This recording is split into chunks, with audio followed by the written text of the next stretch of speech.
Some clients own their own island or a big piece of land, and they would buy us just to hunt us. Some laid traps for us, and others would track us down like animals. It was important never to be the one captured first because you didn't want to appear like you weren't playing the game. You would be punished. It's one of the scariest things clients ever had me do. Born into this world of sex trafficking, it's the only life I've ever known. Since I left, everything has been so hard, and nobody except the man who owns me can help me. I was given to the man who owns me by my birth parents, and I was forced to have sex with clients. One of my first memories was thinking that it was normal for men to be fondling babies. My whole life, I traveled all over the world and would go to some of the biggest events to meet clients and have sex with them. They were all extremely rich and prominent members of society. Sometimes they would just want to have sex with me, and sometimes they'd make me have sex with different people. The clients were often physically abusive. Clients were even allowed to smother me with a pillow or plastic bag while having sex with me, but they were never allowed to leave marks or bruises on my face because I always had to look pretty. The man who owns me constantly manipulated me and did horrible things to me. He would make me be a dog, made me eat feces. I was kept in a cage. Sometimes he would electrocute me as punishment. He said that all of this was happening because it was God's will, because God made me for this. If I told anybody about what was going on, that nobody would believe me. I 100% believed him. I still believe him.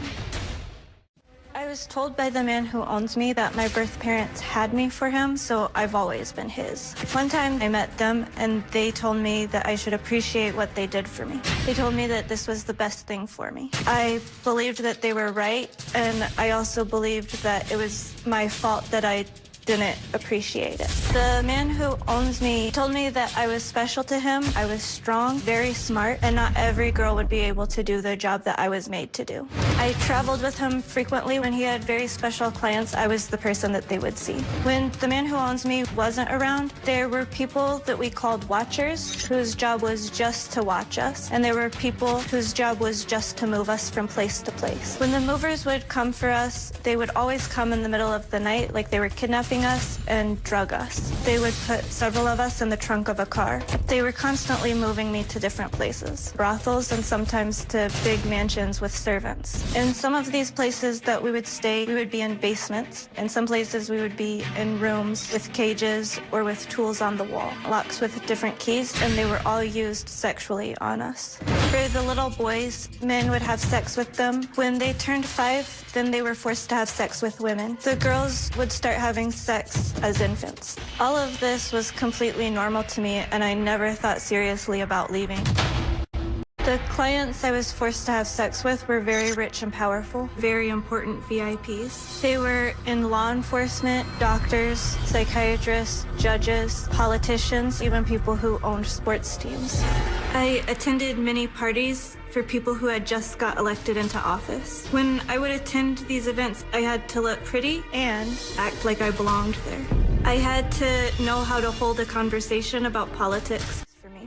At parties where people knew what we were there for, the clients would treat us really poorly. Many times, clients were physically abusive. I've had broken fingers and broken ribs and been kicked a lot in the head, and I've even been sat on and smothered. The clients all had different expectations for what they wanted from me and what they wanted me to do. Sometimes they would bring little boys into the room and they would make me have sex with them. Many of the boys were as young as 5. To this day, I still wonder if I raped those little boys or if they raped me. The man who owns me is smart and rich. He has connections with very powerful people all over the world. My whole life, he made sure that I knew he was in complete control. He would give me commands like a dog, like come or sit or stay. I would have to obey them or I'd get in trouble.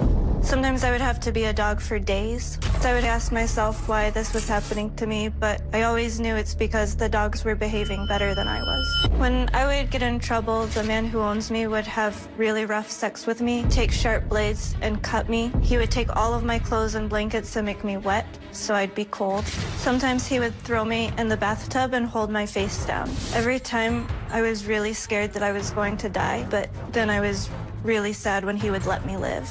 Sometimes I was kept in a cage that was locked and hung from the ceiling. The cages were barely big enough for me to even be in. There was no one I could turn to for help. I was under his control and there was nothing I could do about it.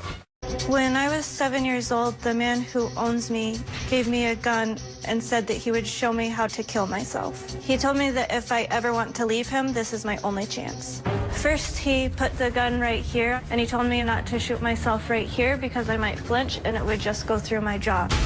Then he put the gun inside my mouth, pointing up, and he told me not to shoot myself right there because, again, I might flinch. He put the gun right here to my chest, and he said I would most likely miss my heart. Finally, he said to place it right up against my head, to take a deep breath in, let it halfway out, and then pull the trigger.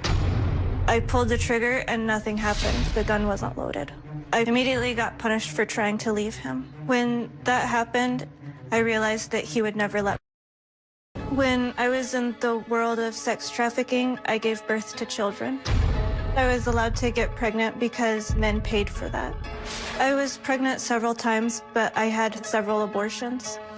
I had 3 that survived, 2 girls and a boy. Baby, they were taken away, but sometimes I would get to see them later as a reward. I don't know who their fathers are or where they are. I would like to have my kids with me, but I feel like if I did, I would just get them in trouble. It's been so difficult that even now I try to forget that I've had them.